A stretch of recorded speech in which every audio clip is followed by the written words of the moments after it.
नमस्कार साथियों, मैं हूं देवराज दीपक और आप देख रहे हैं सारबीला टाइम्स। आज हम आप लोगों को बरमकेला के इतिहास, आस्था और प्रकृति की अनुपम गाथा बताएंगे। आखिर बरमकेला का इतिहास क्या है, बरमकेला का नाम क्यों पड़ा, तो बने रहिए हमारे साथ। आपको हम बताने जा रहे हैं सारंगढ़ बिलाईगढ़ जिले की सरजमी पर पसरा एक नगर पंचायत बरमकेला। नाम भले ही छोटा है, पर इतिहास के पलटे पलटे तो यह नगर पंचायत किसी गाथा से कम नहीं।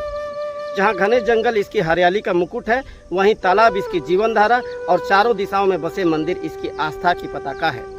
बरमकेला की कहानी सुनना ठीक वैसा है जैसे किसी बूढ़े बरगद के तले बैठकर पुरखों की विरासत सुनना।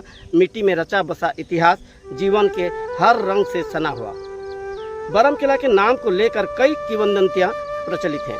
लोक कथाओं के अनुसार बरम शब्द बरम देव से जुड़ा है, एक तपस्वी साधक जिन्होंने कभी यहाँ के जंगलों में साधना की। उनकी तपस्या और चमत्कार की गाथाएं पीढ़ी दर पीढ़ी चली आ रही है।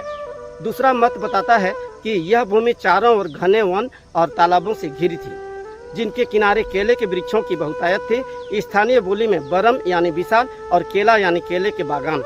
समय के प्रभाव में यही शब्द बरमकेला बन गया। आपको बता दूं, बरमकेला की ऐतिहासिक पहचान इससे भी गहरी है। कभी यह भूभाग उड़ीसा के संबलपुर रियासत की पश्चिमी सीमा में आता था।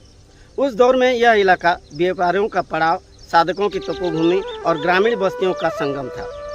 संबलपुर रियासत का प्रशासन यहाँ के वनों, तालाबों और संसाधनों से राजस्व प्राप्त करता था। तब से लेकर अब तक बरमकेला ने नई राजनीतिक बदलाव देखे। संबलपुर रियासत से सारंगढ़ रियासत, फिर अंग्रेजों की कचहरी और आज छत्तीसगढ़ शासन के अधीन नगर पंचायत का स्वरूप मौजूद है। बरमकेला की खास पहचान जो है, घना जंगल प्राकृतिक धरोहर है।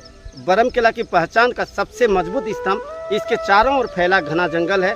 यह जंगल केवल लकड़ी और उपज का भंडार नहीं रहा, बल्कि यही वन प्राचीन समय में अर्जुन, बरमदेव और अन्य सिद्ध साधकों का साधना स्थल माना जाता है। वन्य जीव विशेषज्ञ कहते हैं कि यहाँ की जैव विविधता में सैकड़ों प्रकार की औषधीय वनस्पतियाँ और जीव आज भी संरक्षित हैं। इसलिए इसे बरमकेला का मुकुट कहा जाता है। बरमकेला के 4 दिशाओं में आस्था के द्वार बना हुआ है।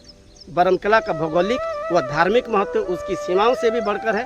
चारों दिशाओं में आस्था के प्राचीन अलग जगाती है। पूर्व दिशा में अम्मा भूना केदारनाथ ज्योतिर्लिंग है। मान्यता है कि यह प्राचीन शिवलिंग अपने आप प्रकट हुआ था। यहाँ हर सावन में हजारों भक्तों की भी भीड़ उमड़ती है। उत्तर दिशा में मां नाथलदेई मंदिर, यह शक्तिपीठ वर्षों से अटल आस्था का केंद्र है। यहाँ नाथ योगियों की परंपरा आज भी जीवित है। पश्चिम दिशा में मां दुर्गा मंदिर है। बरमकेला के लोगों के संकट मोचन का स्थल है। नवरात्रि में यहाँ विशेष पूजा और मेले का आयोजन होता है। नगर बस्ती के भीतर श्री जगन्नाथ मंदिर है। उड़ीसा से आए कारीगरों द्वारा निर्मित यह मंदिर जगन्नाथ संस्कृति की जीवंत परंपरा का प्रतीक है। रथ यात्रा के दिन यहाँ उमड़ा जन सैलाब बरमकेला की सांस्कृतिक एकता को दर्शाता है। बरमकेला को तालाबों की धरती कहना गलत न होगा। सैकड़ों साल पहले यहाँ के तालाब स्थानीय रियासतों और जनता की आजीविका का मुख्य आधार रहे। बरमकेला की धरोहर केवल कागजों में दर्ज नहीं, यह मिट्टी में, हवाओं में, जंगलों में और यहाँ के लोगों के स्वाभिमान में जीवित है। आज यह नगर पंचायत विकास के पथ पर तेजी से आगे बढ़ रहा है, लेकिन इसके इतिहास की जड़ें इसे हमेशा अपनी पहचान से जोड़े रखती है। साथियों, आज के वीडियो में इतना ही। तो दीजिए इजाज़त। जय जोहार, नमस्कार।